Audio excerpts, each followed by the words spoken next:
Hello, listeners. As an enhancement to your listening experience, I am now going to present these archive episodes unedited in their entirety, which includes all of my afterthoughts. So, continue listening after the outro music if you want to hear what I thought of the episode. And if you are enjoying the podcast, please support it by going to the homepage, spacerockethistory.com, and clicking on the orange donate button or the Patreon link. Thanks. Well, Stafford, Young, and Cernan are on their way. Taking off from Cape Kennedy now, just about over the coast of Africa, 115 miles high and traveling at 17,400 miles an hour. They come around the Earth, make two loops of the Earth, and then across from where I am over here, about over the Pacific, just at the edge of the western edge of Australia, they will fire that third stage engine again. It's fired successfully the first time to get them into orbit. Now its 225,000-pound thrust engine must fire again. And that will be at 3:22 this afternoon, Eastern Daylight Time, or just 2 hours and 7 minutes or 8 minutes from now. When that engine fires, it speeds them up by about 10. Hello and welcome. This is Michael Annis, and you're listening to episode 192 of the Space Rocket History Podcast. And now, Apollo 10, Translunar Injection, and First Docking. We left off last week just after Apollo 10 achieved Earth orbit. The next two orbits were spent in system review with Houston and the astronauts checking to see if their craft was ready for translunar injection. Here's Mr. Cronkite, Bill Stout, and Leo Crump explaining what was happening.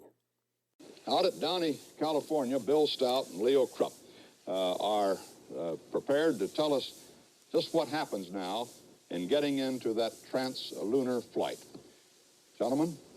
Well, that's certainly the next big decision in this flight, Walter, the next critical maneuver, whether to go for the moon, to leave the Earth orbit and head out into space. What will decide that, Leo, and what do they do? Well, Bill, during these parking orbits, the crew have been very busy checking out all the spacecraft systems to make sure they're functioning properly. At the same time, all the NASA engineers back at the Manned Spacecraft Center have been monitoring the system performance on telemetry to make sure everything is functioning properly. If all systems are go, about on the second orbit, when the spacecraft is over Australia, the S-4B will be reignited by a ground command. The S-4B will burn about 5 minutes and 22 seconds, which will accelerate the spacecraft from its present velocity. It will accelerate at another 7,000 miles an hour, which will give the spacecraft sufficient velocity to escape the Earth's gravitational field, allow it to coast toward the moon and be captured by the moon's gravitational field. So if everything checks out, they go for the moon near the end of the second orbit. If there were problems, they could go one more orbit and then make the jump out, couldn't they? That's right. Ideally, we would do our translunar insertion on the second orbit. However, if there are problems or if something has to be ironed out, we do have the option of going another Earth parking orbit and doing our translunar insertion the next time around. And if they go, they'll head out into space, and a bit later they'll break apart the command service module from the Saturn 4B, and we'll have our first look at the LEM, won't we? Yes, that transposition and docking should be really spectacular at 3 hours into the mission on the color TV. Now let's go to Scott McLeod and Nelson Benton at Grumman. It's still about a couple of hours before the crew will even get a look at the LEM that they're carrying. That, Bill, when they do dock with it. But it's going to be even longer before Stafford and Cernan have a look at the actual inside of the lunar module. Scott, when do they actually see the inside of the bird for the first time in flight? Well, the first time they do crawl into the lunar module is after they've attained lunar orbit. And then Gene Cernan will be the first one in, and that would be late on Wednesday evening. He takes a trip inside, looks around, goes back, then he and Stafford go in together the next day. Yes, that's correct.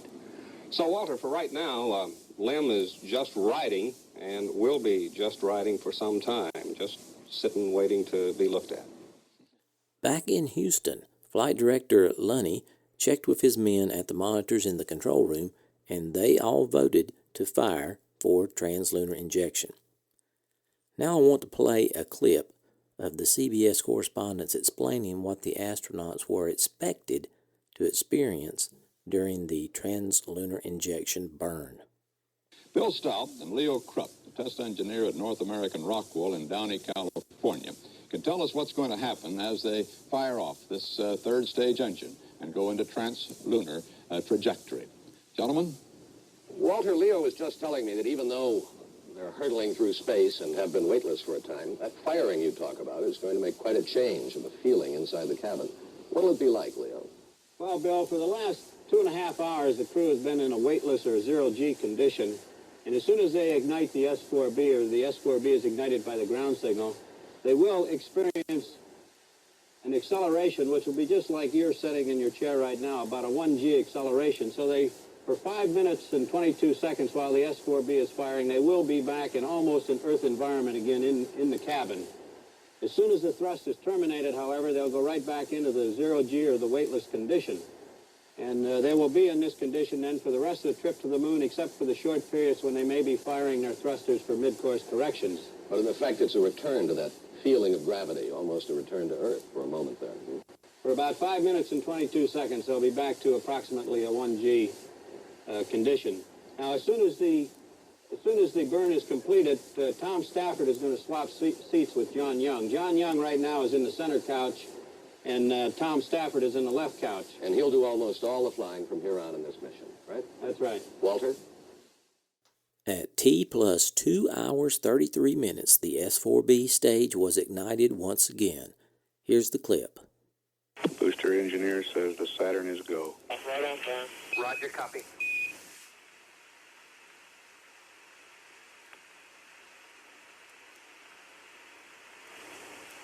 Fuel lead must start. We're good.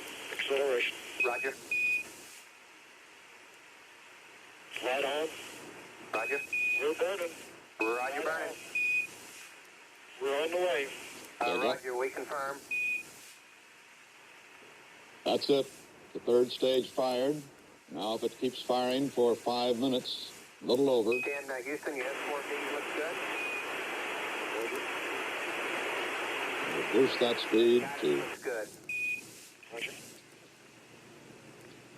24,275 miles per hour for a 3-day trip to the moon. The second spaceship is on the way to the moon.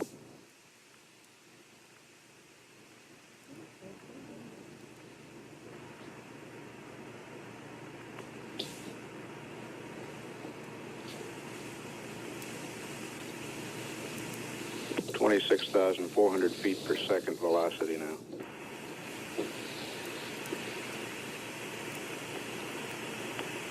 Hello, Apollo 10, Houston, in 1 minute, you're looking great. Roger, 1 minute, everything looks good on board. It's Tom Stafford.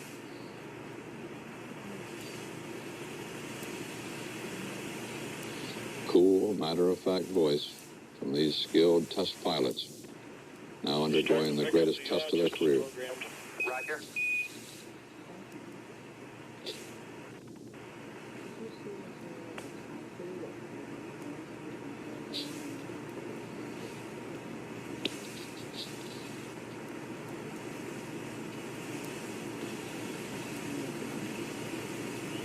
Velocity 27,500 feet per second. That's about 3/4 of the velocity they need, or roughly 20,000 miles an hour. They need 24,275 miles an hour. They started out at 2 minutes, you're looking great. 17,400. Roger.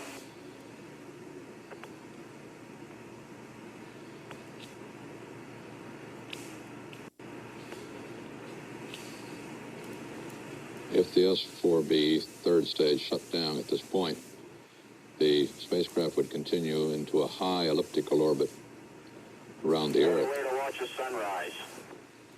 Roger.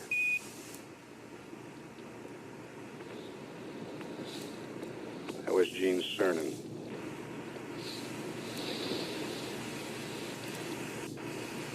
– 29,000 feet per second. Who's up at G? Roger, copy, Tom. Tom Stafford reporting 3/4 of 1G. 1G is Earth gravity. That is the weight of a body on Earth. And Houston coming up 3 minutes. Trajectory looks great. 3 minutes, everything looks good, Charlie. At 3 minutes into the translunar injection burn, the cabin began to vibrate with a strange buzzing sensation that the men both heard and felt. Something was wrong with the booster. "Okay," Stafford radioed to Houston, "we're getting a little bit of high-frequency vibrations in the cabin. Nothing to worry about." Those words were for the benefit of Mission Control. In reality, Stafford was sure the mission was over, and so were his crewmates. Cernan, in the right-hand seat, was already thinking ahead to the abort maneuver they'd have to perform to get back to Earth. The vibrations worsened until Stafford could barely read the instruments. His heartbeat quickened as he tried to puzzle out what might be happening. The only thing he could think of was a form of aerodynamic shaking that pilots call flutter. If it's bad enough, flutter can rattle an airplane to pieces, but how could flutter occur in a vacuum? Stafford held the abort handle in his left hand. With a twist, he could shut down the booster and end the mission. But he told himself, "No way. We've come this far. If she blows, then she blows." The three men held their breath as the nearly 6-minute burn continued. Stafford anxiously eyed the computer's velocity readout, which was climbing toward the 35,000-plus feet per second needed to send Apollo 10 to the moon. He said silently, "Come on, baby." At last, the booster shut down on time, and Apollo 10 was on course. Later, engineers would blame the vibrations, which were well within the spacecraft's design tolerance, on some of the booster's pressure relief valves, and would remedy the situation for future missions. Apollo 10's first heart stopper turned out to be a false alarm, but Stafford and his crew understood. They could take nothing for granted.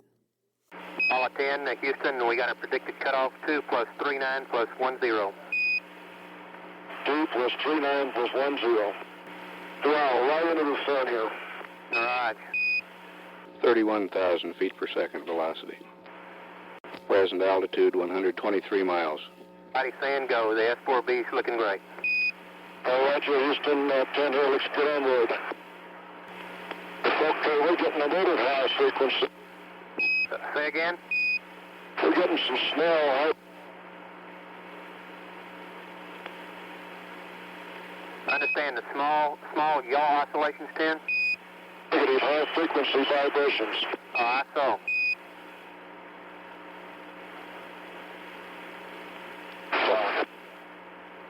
At 5 minutes, we still have you go, 10. 10, Houston in the blind, at cutoff, up telemetry IU to accept.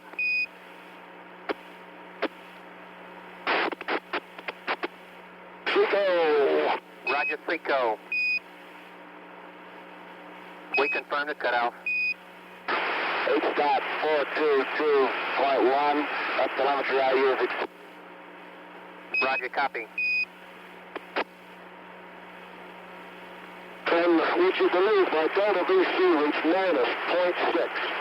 Roger, minus 0.6 on the Delta VC. That's beautiful. Yeah, thanks, Charlie. After a shaky but successful S-4B burn, Apollo 10 was on the way to the moon. Now let's move on to the docking of the command module with the lunar module. The first order of business was for John Young to move to the command module's pilot seat.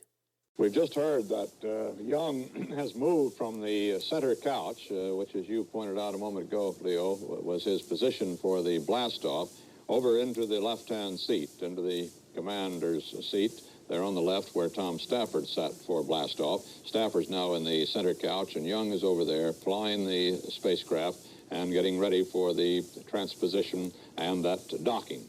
The ground, just a moment ago, said that to the spacecraft, we have AOS now until LOS at the moon.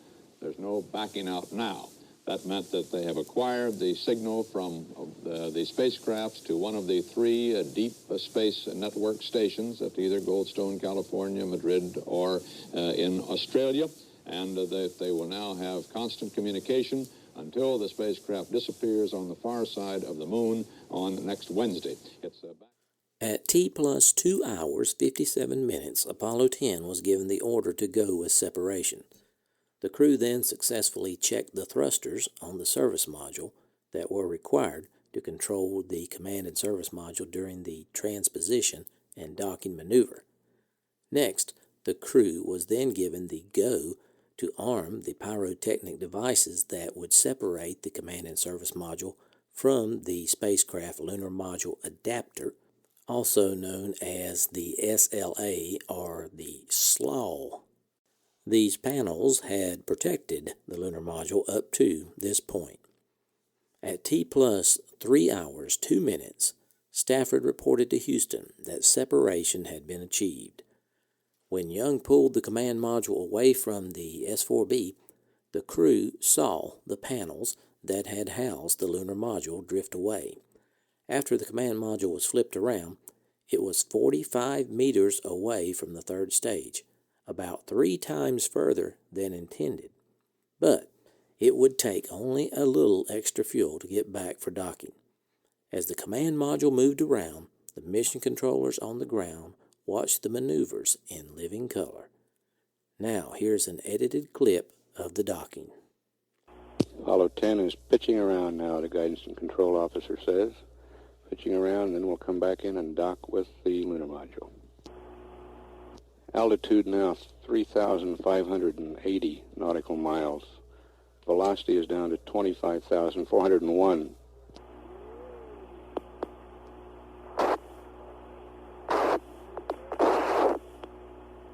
That world is just incredible. There goes a panel, Charlie. Roger. How do you read me, Gene? Loud and clear. We don't have the S-IVB yet, but there goes a panel. Roger. That world is incredible. Really moving? Holy moly, I sure hope we can show it to you. I really do. Okay, I got the S-IVB. Roger. And there goes another panel. Those are the SLAW panels that house the lunar module. They've been jettisoned. Charlie, I got the world on closed circuit here, so we're going to try and get high gain. Roger, standing by. Okay, babe, there's high gain. The TV is on. I should be coming down to you, and I'll have to adjust it as we come along into the S-IVB. Hey, it's beautiful, Gene. We got the black and white now with a little time delay on the color. Okay, I'll try adjusting for you. Hey, we got the color now. You're on here, babe. Oh, that's beautiful. Have you got the color? Yes, sir. It's looking great.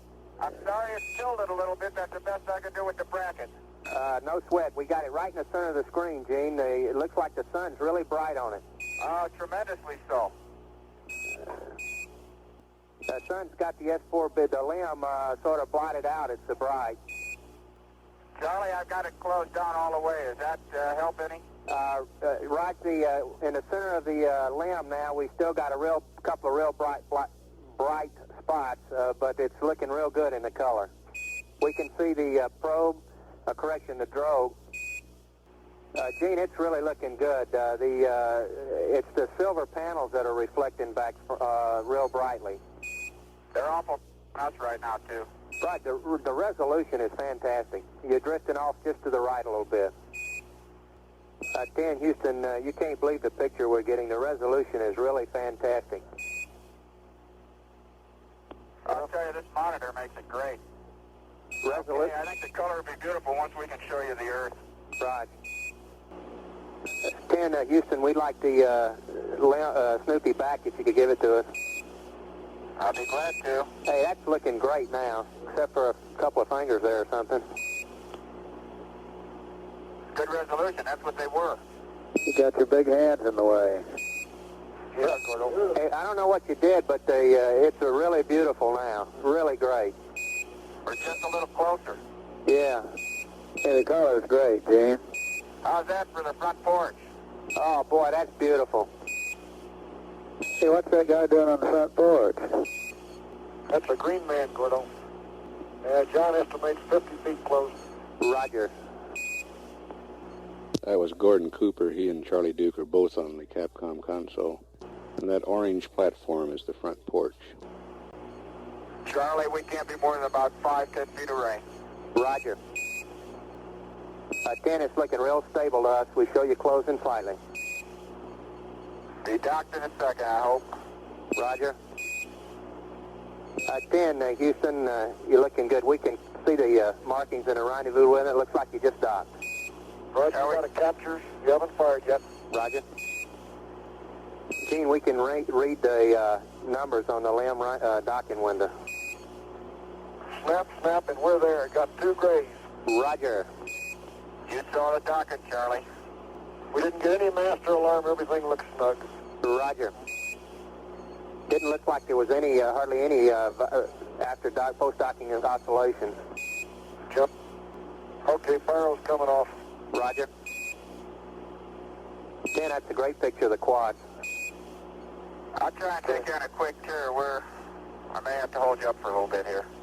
Okay, John's going down to the LEB and I'm going to the left seat now. Roger, Tom.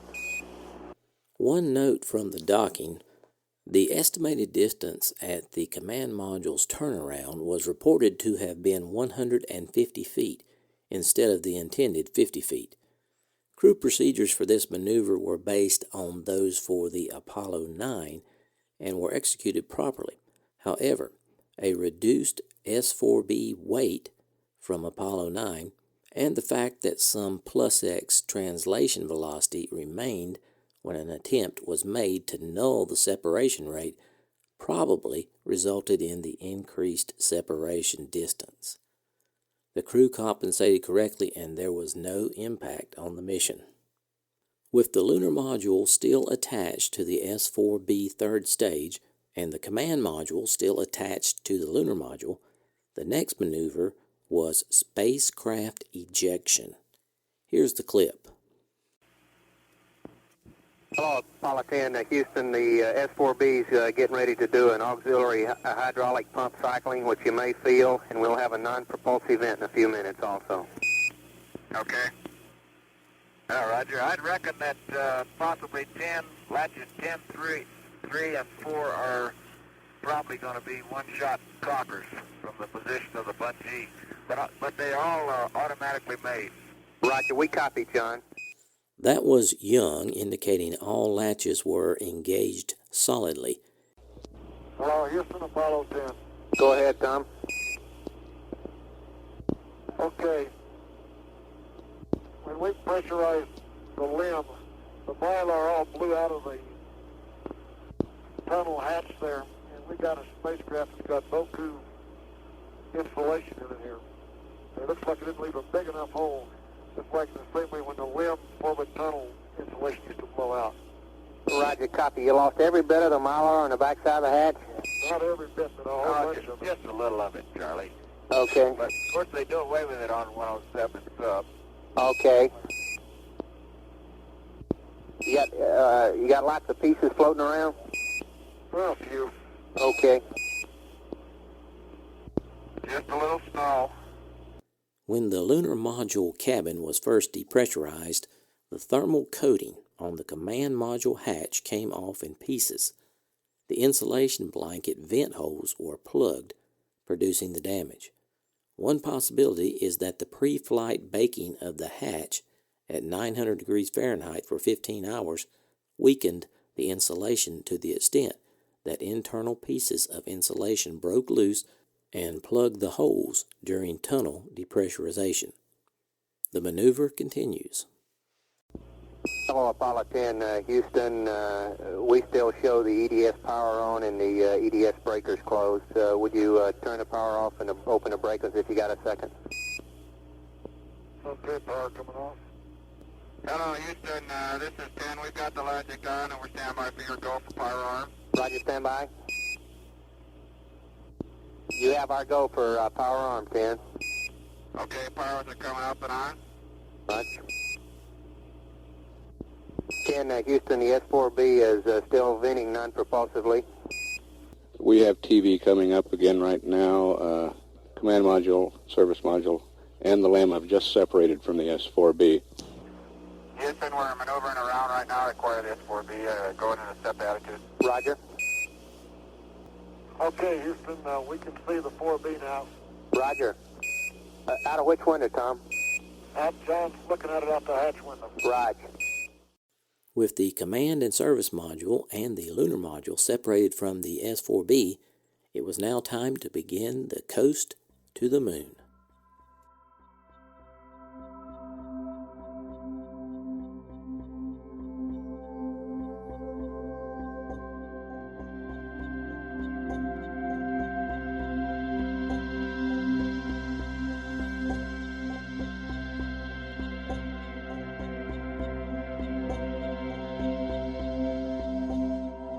Salutations from the snowy foothills of North Carolina. This is Michael Annis, your host, and I wanted to say thanks for listening to episode 192 of the Space Rocket History Podcast, entitled Apollo 10, Translunar Injection and First Docking. I want to give a big shout out to all my longtime listeners. Thanks for staying subscribed and extend a warm welcome to my new listeners. I'm glad you're here. Make sure you sign up for the email list and connect with me on Twitter and Facebook. You can do all that and more on the homepage, spacerockethistory.com. Today, we salute the Orion donors. There are 6 so far this year. Orion donors give $100 or more during the calendar year. Thanks for your continued support, Orion donors. Well, we are on course for our second manned visit to the moon, and I feel fine. What did you think about the nerves of Tom Stafford during that translunar injection burn? With his hand on the abort handle, and then the high-frequency vibrations that he thought might tear up the ship. But he still didn't twist the handle. I call that nerves of steel. In Stafford's mind, Apollo 10 was going to the moon, or it was going to blow up. There was no turning back. Now, I often wonder, if I had been there in that position, I might have activated that abort. There's a good chance that I might would have done that. It's hard to say, but I think Stafford made the right choice. Did you catch the part when they were docking? And out of nowhere, Gordon Cooper chimes in with, "Who's that guy on the front porch of the LEM?" And the response was, "It's a green man, Gordo." And I thought that was pretty funny. That was pretty good. Now, I have a little bonus material for this episode. During a lull in the space activity, Walter Cronkite got to talk with Arthur C. Clarke again. And here's the clip for that. Arthur C. Clarke, man, I'm proud to call my friend and a fellow who all of you space buffs have read from long before the days when we put our first man into suborbital flight, dreaming and projecting the days when man would be flying around the world in spaceships as one of the world's great science writers. Arthur, when did you write your first science fiction piece about space flight, rocket flight? Well, I worked out this morning. It's about 35 years ago.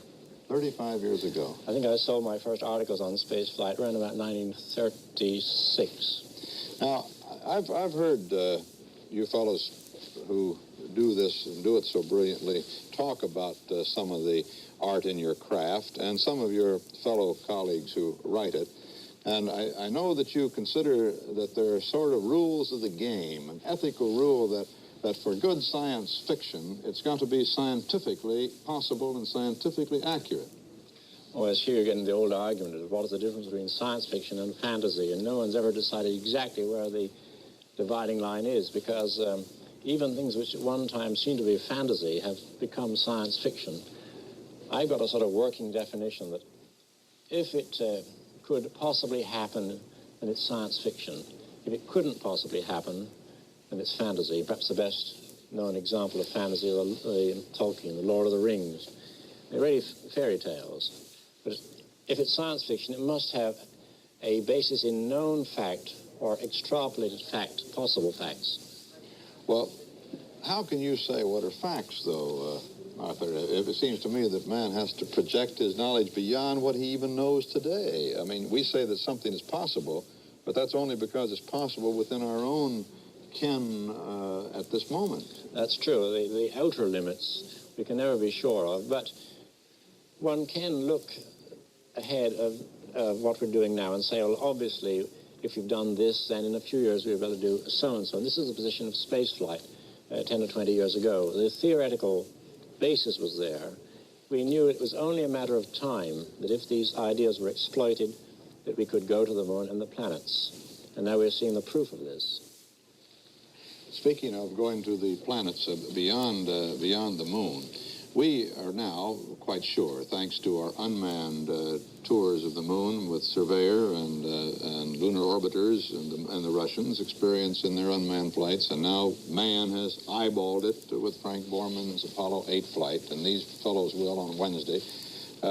We know that it meets pretty much what we expected it to be. Really, there haven't been any surprises yet, have there? No, but there will be. I mean, we have a whole world here, as big as Africa. It took us a long time to explore Africa. We've just looked at the surface. When we start digging, when we start really exploring, we're going to have many surprises. This is inevitable. Let's talk a minute about one anomaly which has showed up that I don't know whether it was forecast in advance. It may very well have been, and I'm just simply not aware of it. I don't pretend to be a scientist in this matter. Matter of fact, my freshman physics teacher, I'm sure is called Whirling Charlie today, over the idea that I'd even be talking to you about such a subject when I couldn't figure out how a pulley works. But and I decided not to be a mining engineer because of that. But did we have any idea about these mass cons before that? And let me say what they are first for those who may not be even as acquainted as I with my limited knowledge. They're mass concentrations of something which seems to have a magnetic effect of some type. Gravitational. On the flight of the unmanned and even the Apollo 8 at 69 miles altitude around the moon has been affected by something in the moon's surface so that it is almost a kind of a bumpy flight, a 5 or 10 foot. Now, that's not very much at 69 mile height difference as they pass around in the moon's orbit.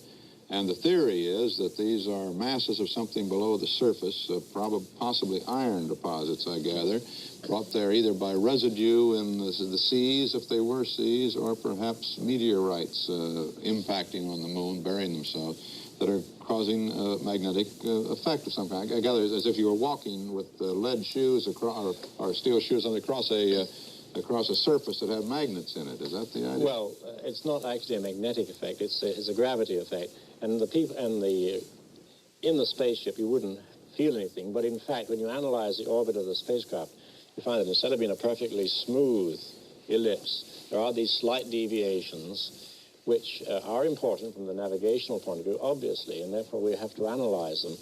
And the discovery of these concentrations of matter, mass cons, is of great importance because it will throw light on the origin of the moon.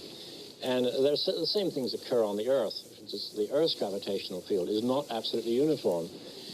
Now, these may be due to heavy deposits of ores, for example. The obvious idea is they could be very large meteorites that made the so-called seas on the moon. Okay, that was about where the interview ended. I posted some pictures and the audio for this episode on the webpage, spacerockethistory.com. I hope you check that out. I was pleased to receive 6 donations to support the podcast over the past week. Kevin P. from Florida donated at the Apollo level. Rich M. from Virginia donated at the Gemini level and earned the satellite emoji. Mark W. from California donated at the Mercury level. Robert M. from Texas donated at the Mercury level and earned his moon emoji. Akeem D. pledged on Patreon at the Apollo level and earned his moon emoji. And Galen A. increased his pledge on Patreon to the Apollo level and earned his satellite emoji. That brings the Patreon total to 88 for this year, with a goal of reaching 150, and the overall total has reached 93, with a goal of reaching 300 donors by the end of the year. To make a one-time donation, go to the homepage, spacerockethistory.com, and click on the orange Donate button. Or you can sign up with Patreon by clicking on the Patreon link. As promised last week, we're going to name the 80 Patreons that continued their donation into 2017 and got their coveted rocket treasured moon or sought-after satellite emoji. As a special treat, Mrs. Space Rocket History is going to call out the list. At the Orion level, William A. earned the moon emoji. John B. Rocket. Nick G. Rocket. George L. Moon. Florian R. Moon. Peter S. Moon. At the Mir level, Paul G. earned his satellite emoji. At the shuttle level, Phil J. earned his moon emoji, and Scott M. earned his rocket emoji. At the Salyut Skylab level, we have Robert L. earning his rocket emoji. At the Apollo level, Brent M. Satellite, Colm A. Rocket, J. A. Rocket, Scott B. Moon, Carmen C. Rocket, Neil C. Moon, Harold D. Rocket, Nicholas D. Moon, Henry E. Rocket, David F. Rocket, John G. Moon, John G. R. Rocket, Joe H.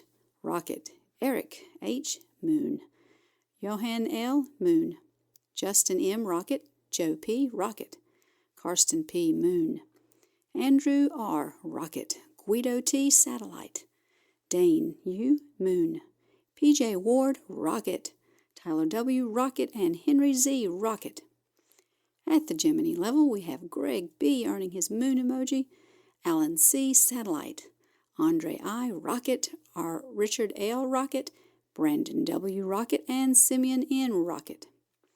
At the Soyuz level, we have George B. earning his rocket emoji, Peter F. Rocket, Alex G. Rocket, Mylan J. Rocket, Benjamin R. Rocket, Niels R. Satellite, Michael S. Rocket. At the Mercury level, we have Matt B. Rocket, Eric B. Rocket, Ronald B. Satellite, Ron B. Moon, Patrick C. Rocket, Kevin C. Rocket, Tom C. Rocket, Mike F. Rocket, Mike H. Moon, Mark L. Rocket, Grant M. Moon, Don P. Rocket, and David R. Rocket. At the Vostok level, we have Julio A. Moon, Victor A. Rocket, Chris B. Moon, Brian B. Rocket, Merrick B. Rocket, John C. Rocket, Maxwell C. Rocket, Andy C. Moon, D. Kevin C. Moon, Charlotte D. Moon, Matthew D. Rocket, Jeff D. Rocket, Ben D. Moon, William D. Rocket, John F. Rocket, Flossen Rocket, George H. Rocket, Damian L. Satellite, Michelle H. Rocket, Robin P. Moon, Daniel P. Rocket, and Troy W. Rocket. Thank you, Mrs. Space Rocket History, for reading that list. I was pleased to see the podcast received 2 new 5-star ratings on iTunes over the last couple of weeks. I'd like to thank Atomic Bovine and Crusty Old Sea Dog for the kind review and the all-important 5-star rating. I really appreciate you taking time to do that. I want to encourage everyone to share the podcast. Feel free to link the homepage or a particular episode on all social media. And thanks to those who've already done so, like my retweeters, I'll recognize you all at the end of the month. This is the end of content for this episode. You're welcome to stay and listen to my off-topic thoughts if you want. Thanks for sticking around, folks. I hope you enjoy that episode. Next week, we will continue with Apollo 10. In podcast news, we had a great year in 2016. It was the highest number of downloads in the 4 years the podcast has been operating. In 2016, the podcast was heard in 159 countries around the world. These are the top 10 countries with the most downloads for the year 2016. Number 1, U.S. Number 2, Germany. Number 3, UK, following very close behind Germany. Number 4, Australia. Number 5, Canada, which is also following very close behind Australia. Number 6, France. Number 7, Japan. Number 8, Sweden. Number 9, New Zealand. And 10, Netherlands. One more statistic you might be interested in. This is called the top 10 platforms used to listen to the podcast for the year 2016. First is iOS, either iPhone or iPad. Second is Windows. Third is Android. Fourth is Macintosh. Fifth is called bots and web crawlers. 6 is multi-platform.